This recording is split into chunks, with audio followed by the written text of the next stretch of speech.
മുന്നോട്ട് പോയി. അപ്പോൾ LDF വീണ്ടും അന്ന് തോമസ് ഐസക്, MV ജയകുമാറൊക്കെ PWD കൈകാര്യം ചെയ്യുന്ന വിധത്തിൽ അന്ന് വന്നു.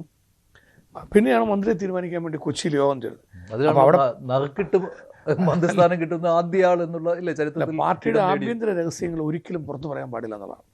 അപ്പോൾ അതുകൊണ്ട് അന്ന് അവിടെ അത് പരസ്യമായ കാര്യം, അത് വേറെ കാര്യം. അന്ന് നടന്ന എന്താണെന്ന് ഏതായാലും ഞാൻ പറയാൻ ഉദ്ദേശിക്കുന്നില്ല.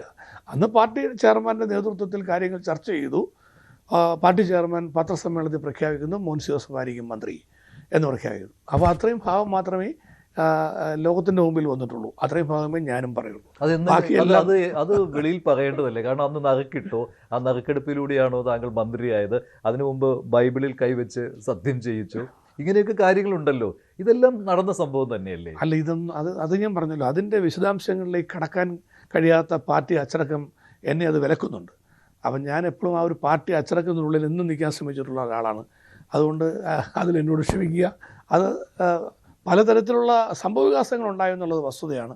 എങ്കിലും ഒരു ജനാധിപത്യ പാർട്ടി എന്നതിൽ സ്വാഭാവികമായിട്ടും ഇതെല്ലാം വിവിധ നേതാക്കൾ ഇതിന് അർഹതപ്പെട്ടവരായിട്ട് വന്നാൽ അത് പരിശോധിക്കേണ്ടത് സ്വാഭാവികമായിട്ട് നടക്കേണ്ട കാര്യമാണ്. നറുക്കിടുന്നത് കുറ്റമൊന്നുമല്ല. അല്ല, അത് കുറ്റാന്നല്ല ഞാൻ പറഞ്ഞത്. എങ്കിലും പ്രൊസീജിയറുകൾ എന്താണ് അവിടെ നടന്നത് എന്ന് ഇപ്പം ഞാൻ വിശദീകരിക്കുന്നത് ഒരിക്കലും ഉചിതമല്ല എന്നുള്ളതുകൊണ്ട് ഏതായാലും മന്ത്രിയെ തീരുമാനിച്ചു, മന്ത്രിയെ ചെയർമാൻ പ്രഖ്യാപിച്ചു. ആ പ്രഖ്യാപനത്തിന് ആരും തടസ്സം പുറത്ത് പറഞ്ഞിട്ടുമില്ല.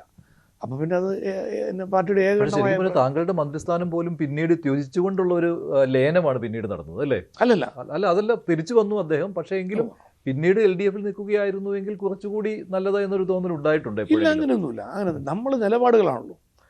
മന്ത്രിസ്ഥാനവും ബാക്കിയെല്ലാം വന്നും പോയി നിൽക്കും. അത് നമുക്ക് ഓരോ സാഹചര്യങ്ങൾ. ഇപ്പം ഞാൻ ആദ്യം മന്ത്രിയായത് എനിക്ക് എന്തെങ്കിലും പ്രതീക്ഷയുള്ള സമയത്താണോ, അല്ലെങ്കിൽ എനിക്ക് ആ സമയത്ത് ഇത് കിട്ടേണ്ട കാര്യമുണ്ടോ?